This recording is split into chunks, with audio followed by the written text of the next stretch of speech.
வணக்கம், இது நிலா கிச்சன். இன்னைக்கு நாம ஒரு இன்ட்ரெஸ்டிங்கான ரெசிபி தான் பார்க்க போகிறோம். பருப்பு உசிலி. இது நிறைய காய்கறிகளில் செய்யலாம். கேரட்டில் செய்யலாம்.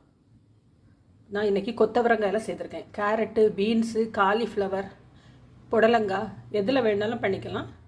நான் இன்னைக்கு கொத்தவரங்காயில் பண்ணியிருக்கிறேன். இப்போ இதை எப்படி பண்ணலாம் அப்படின்னு சொல்லிட்டு பார்க்கலாம். அதுக்கு முன்னாடி எல்லாருமே நம்ம சேனலை சப்ஸ்கிரைப் பண்ணிடுங்க, லைக் பண்ணுங்க, ஷேர் பண்ணுங்க, கமெண்ட் பண்ணுங்க. வாங்க வீடியோக்குள்ள போகலாம். கொத்தவரங்காய் எடுத்துக்கிடுங்க.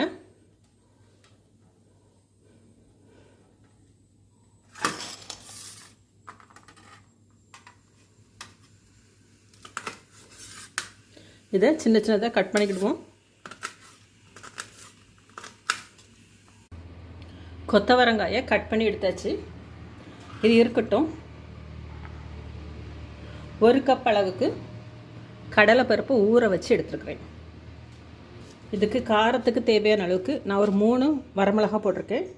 உங்களுக்கு கூடுதல் வேணும்னா சேர்த்துடுங்க. எனக்கு இது போதும்.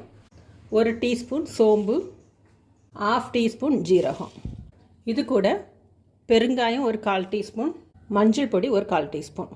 இதை கோர்ஸாக அரைச்சி எடுத்துக்கிடுவோம்.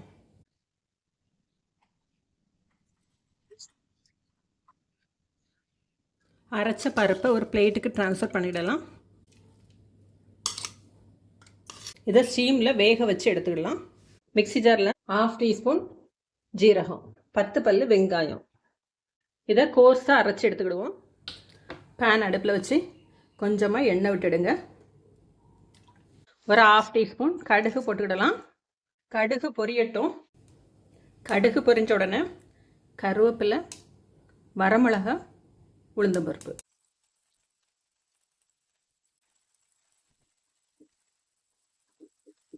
உளுந்தம்பருப்பு கொஞ்சம் கலர் வந்த உடனே நறுக்குன வெங்காயம்,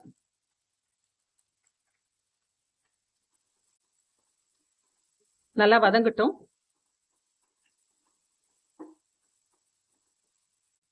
கொஞ்சமா உப்பு சேர்த்துக்கிடலாம்.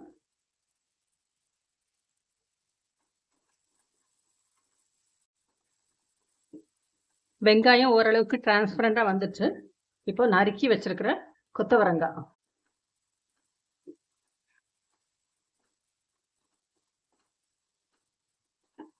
இந்த காய் வேகிறதுக்காக கொஞ்சமாக தண்ணி சேர்த்துக்கிடுவோம்.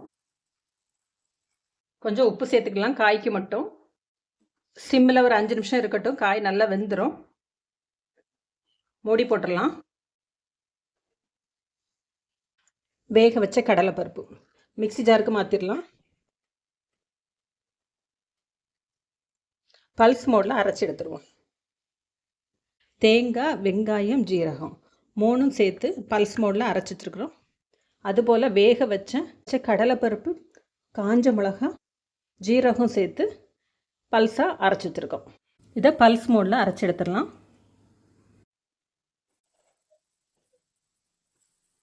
காய் நல்லா வெந்துட்டு பாருங்க. இப்போ அரைச்சி எடுத்த பருப்பு, வேக வச்சு அரைச்ச பருப்பு, டேஸ்ட்டுக்கு தேவையான அளவுக்கு இப்போ உப்பு சேர்த்துடுவோம். காய்க்கு ஏற்கனவே சேர்த்துட்டோம். இந்த பருப்பு உப்பு இல்லாமல் இருக்குது. இப்போ அதுக்கு உப்பு சேர்த்துடலாம்.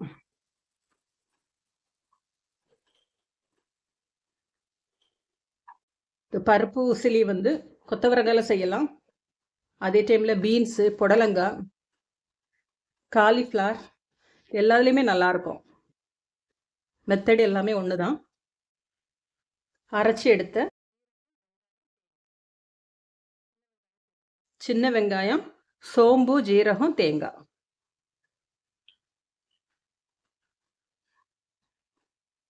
நிறைய பேர் தேங்காய் போடாமல் செய்கிறாங்க. ஆனால் தேங்காய் போட்டு செஞ்சு பாருங்கள், ரொம்ப நல்லாயிருக்கும். ஃபைனலாக பொடிச்ச பெருங்காய பொடி தூவி கிளறி விட்டு ஒரு 2 நிமிஷத்தில் ஸ்டவ் ஆஃப் பண்ணிடலாம். நல்லா அடிகனமான பாத்திரத்தில் பண்ணுங்க, இல்லைன்னா ஒரு நான்ஸ்டிக்கில் பண்ணுங்க. நம்மளோட உசிலி ரெடி ஆயிடுச்சு. இப்போ ஸ்டவ் ஆஃப் பண்ணிடலாம். கொத்தவரங்காய் பருப்பு உசிலி ரெடி ஆயிடுச்சு. இதே போல் செஞ்சு பாருங்கள். செஞ்சு பார்த்துட்டு எப்படி இருக்குது அப்படின்னு சொல்லிட்டு ஃபீட்பேக் கொடுங்க. தேங்க்யூ.